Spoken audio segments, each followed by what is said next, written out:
नहीं रह रही थी। देवर को भी नौकरी इतनी अच्छी नहीं थी, लेकिन अमीर ससुर के होने से उसे एमएनसी कंपनी में जॉब मिल जाती है, जिस वजह से देवरानी अब गरीब जेठानी को इतरा इतरा कर दिखाती है। वहीं गरीब झोपड़ी में जेठानी का बेटा पढ़ रहा होता है और जेठानी ओखली में मिर्च कूटती है। Computer part name is mouse, keyboard, CPU, monitor, speaker. Mama आप ये क्या कर रही हो? इस आवाज से और मिर्ची से मुझे खांसी आ रही है। आप बाहर कर लो ना ये काम। हे भगवान, मैंने तो ध्यान ही नहीं दिया। खुद अपने मुंह पर कपड़ा बांध लिया, लेकिन तेरे बारे में नहीं सोचा। माफ कर दे रवि बेटा। ले तू पानी पी ले, मैं यहाँ से बाहर जा रही हूँ। दरवाजा बंद कर ले, कहीं दोबारा से मिर्ची उड़कर तुझे ना लगे। रवि पानी पीकर दरवाजा बंद कर लेता है और पार्वती आंगन में मिर्च कूटने लगती है। ये देखते ही उसके सामने की घरवाली अमीर देवरानी नाचोस खाते हुए कहती है, अरे जेठानी जी, अब घर में क्या खत्म हो गया जो खाने पीने के लाले पड़ गए? अच्छा अच्छा, लाल मिर्च। मतलब आपके पास इतने पैसे नहीं है कि दुकान से बढ़िया वाला लाल मिर्च का पैकेट खरीद लो, जो अपने घर की सूखी हुई मिर्च को कूट रही हो। कोई बात नहीं, मेरे पास बहुत मिर्ची है जले पर छिड़कने के लिए। आपको चाहिए क्या? सलोनी, तुमने दिन रात ताने मारने का कोई कोर्स कर रखा है क्या? जब मैं तुमसे कुछ बोल नहीं रही हूँ तो तुम भी मत बोलो ना। हाँ, मैं गरीब हूँ, बार बार जताने मत आया करो। जेठानी जी, आप गलत समझ रही हैं। मैं आपको बार बार गरीब जताने नहीं आती, मैं खुद को अमीर जताने के लिए आती हूँ। आपको पता है मैं क्या खा रही हूँ? आप लोग तो मुश्किल से नमकीन, बिस्कुट और चिप्स खा पाते होंगे, लेकिन मैं नाचोस खा रही हूँ। नाचोस आपके पल्ले नहीं पड़ेगा कि ये क्या है, लेकिन आपकी हैसियत से ऊपर है। ये कहकर सलोनी हंसते हुए अपने घर में चली जाती है और गुस्से में पार्वती की आंखों से आंसू आ जाता है और वो इतनी जोर से कुटनी ओखली में डालती है जिससे उसके हाथ में ही लग जाती है। पता नहीं हमारे गरीबी के दिन कब खत्म होंगे और कब दिन से खा पी पाएंगे। मेरी देवरानी को मौका चाहिए बस हमें ताने देने का। पार्वती मिर्च पीसकर मसालदानी में रख लेती है। शाम को झाड़ू लगाकर खाना बनाने की तैयारी करती है। ये भगवान, घर में तो मुश्किल से 2 आलू है, इसकी क्या सब्जी बनेगी? आज तो ये दिन में भी ढंग से खाकर नहीं गए, रात को भूख लगेगी। दुखी पार्वती 2 आलू से ही जैसे तैसे सब्जी बना लेती है और 5-6 रोटी बनाकर रख देती है। खुद छुपकर पानी से रोटी खा लेती है और बेटे पति को सब्जी से रोटी खिलाती है। पार्वती, तुम खाना क्यों नहीं खा रही हो? हमारे साथ बैठकर खाना खा लो। हाँ, अरे मैंने तो खा लिया है। आज मुझे बहुत भूख लग रही थी। मिर्ची बहुत देर तक कूटी है ना, इसलिए आपका और रवि का इंतजार नहीं किया। मैंने खुद खाना खा लिया। ठीक है, तो अपने साथ रवि को भी खाना खिला देती ना। मेरा इंतजार क्यों करवाया बेचारे बच्चे से? कोई बात नहीं, चलो। कितने दिन हो गए आपने घर में आलू पूरी और खीर नहीं बनाई। कब हम अच्छा अच्छा खाना खाएंगे? चाची रोज अच्छा अच्छा खाना खाती है। कल रात को मैंने देखा था वो चॉकलेट वाली आइसक्रीम खा रही थी। अंदर से भी चॉकलेट थी, बाहर से भी। पिज्जा, बर्गर, मोमोज भी खाती है। रवि, तुझे मेरी एक बात समझ नहीं आ रही है क्या? तेरे पापा पर अभी इतने पैसे नहीं है तुझे ये सब खिलाने के लिए। हमारे पास और भी वजह है। राशन भरना है, बिजली का बिल भरना है, तेरे स्कूल की फीस देनी है, और तुझे बस खाने पीने का सूझता रहता है। बस करो पार्वती, छोटा बच्चा है, अभी वो ये सब नहीं समझ सकता। गलती मेरी है कहीं ना कहीं, जो मैं तुम लोगों की ख्वाहिश पूरी नहीं कर पा रहा। मैं बहुत बुरा हूँ। ओमकार जी, आप ऐसा मत करो, सब ठीक हो जाएगा। अगले दिन देवरानी का डोर बेल बहुत देर तक बजाया जाता है।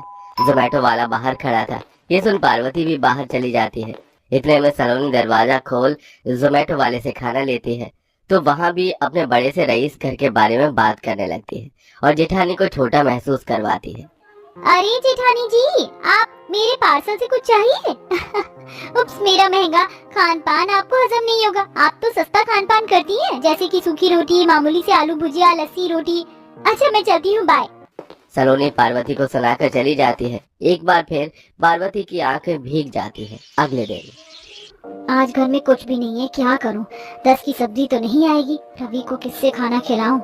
हाँ, वो 10 का सब्जी वाला समोसा आता है, वही ले आती हूँ। रवि भी खुश हो जाएगा। पार्वती 10 का सब्जी वाला समोसा खरीद कर घर ले आती है। बेटी को समोसा दे देती है, खुद पानी से 3 रोटी छुआकर खाती है और पति के लिए सब्जी उठाकर रख देती है, जिससे शाम को वो वही खाना खाते हैं। दिन गुजरते हैं। ओमकार इतना कमा ही नहीं रहा था जैसे घर की सारी जरूरतें पूरी हो सके। घर में अब खाने को राशन नहीं था, बेटे के स्कूल की फीस नहीं गई थी, जूता भी टूट गया था, जिसके लिए पार्वती फोम का टुकड़ा बेटे के जूते में लगा देती है। अब तेरा जूता कुछ दिन और चल जाएगा। माँ, जूते के तो 2 हिस्से हो गए थे, पर कोई नहीं, चला लूंगा काम। शाम को ओमकार घर जाता है, जहाँ बिजली का बिल और स्कूल की फीस देने के बाद घर में राशन के लिए पैसे नहीं बचते। पार्वती दुकान पर उधार करती है। अरे देखो, इस महीने उधार सामान दे रहा हूँ, लेकिन अगले महीने तुमने पैसे नहीं दिए तो फिर कभी सामान नहीं दूंगा। आपका बहुत बहुत शुक्रिया लाला जी। इसके बाद कुछ दिन पार्वती दाल चावल रोटी सब्जी खिलाकर घर का खर्चा चला रही थी। वहीं अमीर देवरानी चश्मा लगाकर महंगे महंगे मॉल से शॉपिंग करके आती है। कभी महंगी साड़ी तो कभी सोने या डायमंड का सेट पहनकर जेठानी को चढ़ाती है। शाम को घर के बाहर जेठानी सब्जी लेने जाती है कि हंसकर देवरानी फिर जवाब देती है, अरे गरीब जेठानी जी, बाजार जा रही हो क्या खराब सब्जी चुनने? क्योंकि ढंग की सब्जी खरीदने के लिए तो आपके पास पैसे नहीं है। कोई बात नहीं, आओ मुझसे थोड़ा सामान उधार ले लो, वरना फ्री में। लेकिन मैं तो बिग मार्केट से महंगी सब्जी लेकर आई हूँ, आपको इसका स्वाद अच्छा नहीं लगेगा। महंगे खाने का टेस्ट आता है ना इससे।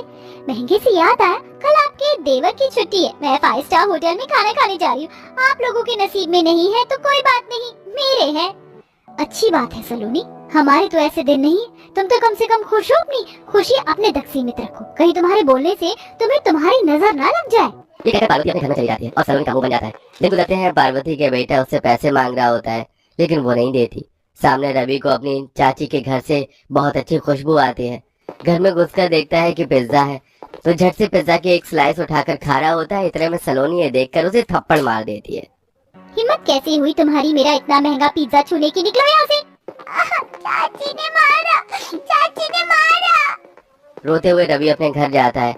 अपने बेटे का रोना देखकर पार्वती सलोनी के पास आ जाती है, तो सलोनी भी बात का बतंगड़ बनाकर मोहल्ले वालों को इकट्ठा कर लेती है और उसके सामने पिज्जा सड़क पर फेंक देती है। हाँ तो क्या करूं? मेरा 600 का पिज्जा था, आपका बेटा चोरी करके मेरे घर में आया और खाने लगा। ये शिक्षा देती हैं आप उसको? क्या स्कूल जाता है ये? अब गरीब हो तो चोरी चकारी ही सिखाओगी ना। अच्छा खान पान देती तो ऐसे थोड़ी कटाइए। अरे सही तो बोल रही है सलोनी, ये गरीब खाने के भूखे लोग ऐसे ही होते हैं।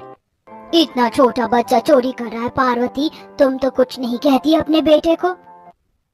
अरे सही तो बोल रही है सलोनी, ये गरीब खाने के भूखे लोग ऐसे ही होते हैं। बस कीजिए आप लोग, मेरा बेटा ऐसा नहीं है। और छोटे बच्चे ने पिज्जा खा भी लिया तो तुम्हें सलोनी उसे मारने की जरूरत नहीं थी। बच्चों को प्यार से समझाया जाता है, यूं इज्जत उछालकर तुमने ठीक नहीं किया। बहुत हो गया आपका ड्रामा, अब मुझे मेरे 600 रुपए वापस कर दीजिए, नहीं तो आप जानती नहीं है मैं क्या करूँगी। इतने में ओमकार पैसे लेकर आ जाता है। उसके पास राशन लाने के लिए मात्र 600 रुपए थे, जो ये सारी बेइज्जती देख सलोनी को पैसे दे देता है। अब घर में खाने के लिए कुछ नहीं होता, ना उधारी देने के लिए कुछ बचत। दोनों बहुत रोते हैं, खुद भूखे पेट सो जाते हैं, लेकिन बच्चे को पड़ोस से मांग कर खिला देते हैं। अगली सुबह पार्वती, रात को घुट घुट कर सो पाया हूँ, नींद नहीं आई। बहुत शर्मिंदगी महसूस हुई है कि खाने पीने की वजह से बात इतनी बढ़ गई। अब मैं दूसरी नौकरी ढूंढकर अच्छा कमाना चाहता हूँ। मेरी वजह से तुम दोनों को परेशान नहीं होने दूंगा। आप सही कह रहे हैं, मैं भी कोई काम देख लेती हूँ। कल तो सलोनी ने हद ही कर दी, देवर जी को भी उसने अपनी बातों में फंसा रखा है। तुम परेशान मत हो, सब कुछ ठीक